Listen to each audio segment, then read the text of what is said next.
Hello everyone. So I got an article from InsideEVs here about the Tesla Powerwall and Tesla solar panels. So the headline is, "My Tesla Powerwall and solar saved me during this epic ice storm. We haven't had to worry about losing power. The car is charged, most energy has been free, and the Powerwall is remaining at over 80%" by Stephen Loveday. So Loveday is the guy who actually owns this system. We installed solar panels and a Tesla Powerwall at our home in October of 2021, and needless to say, we've been quite impressed. However, we've also been fortunate to have almost no major power outages in our area since the installation. So this epic ice storm is really the system's first true test. Thanks to the size of our solar array and the battery backup, most of our energy during most months have been free. We added the Tesla Powerwall to the equation primarily as a backup for outages, which prior to having the system installed were becoming all too common in our area. We knew that the Powerwall would also help us manage the energy coming into the home, when it's used, when it's saved, etc. But we weren't fully aware of how it would all play out.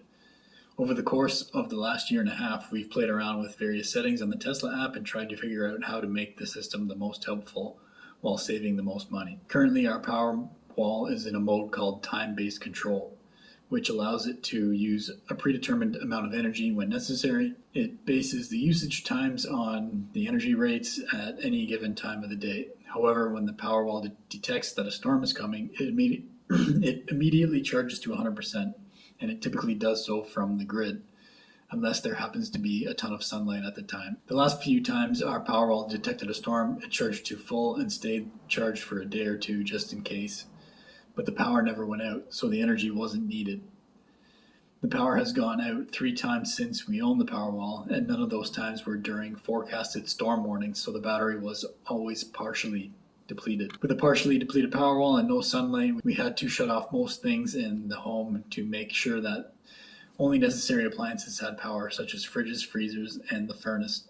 Even after conserving energy, we feared that a single Powerwall would just barely keep us up and running until the sun came up. However, thankfully, 2 of the outages only lasted minutes and 1 lasted just over an hour. As this week's epic ice storm was about to set in, the Tesla Powerwall charged to 100%, and it has remained above 80% ever since.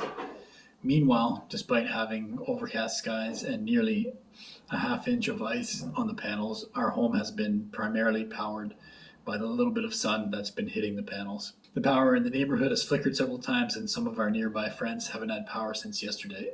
Our power has been disrupted on multiple occasions, but the solar panels and Powerwall have seamlessly taken over. So the only way we noticed was by looking at the Tesla app.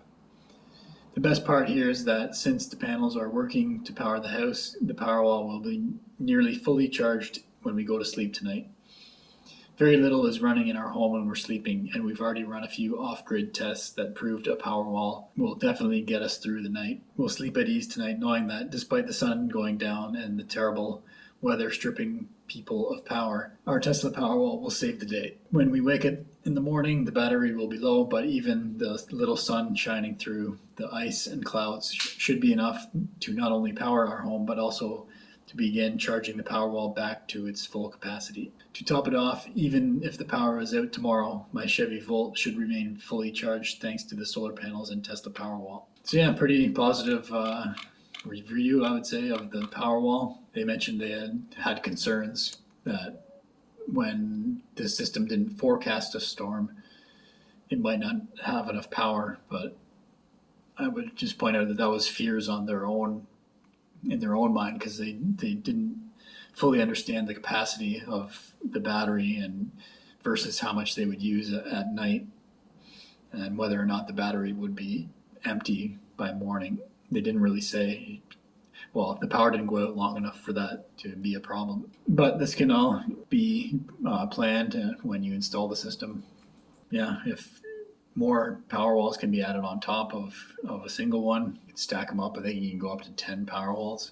Cool to see. And yeah, if you want a system like this, I think they're still pretty hard to get from Tesla. I think most people in North America, you would have to go on a waiting list and wait quite a while to get a system installed. But I think as time goes on, that'll change, and Tesla plans to make more and more of these. They're training companies to install the panels. So this will be a story to follow. Solar and and Powerwall home battery storage solution. I believe this couple is in the New York area. I don't think it really said it in the article, but that's my best guess. So they're somewhere in that area. So my name's Evan Bertrand. This is the Evergreen channel.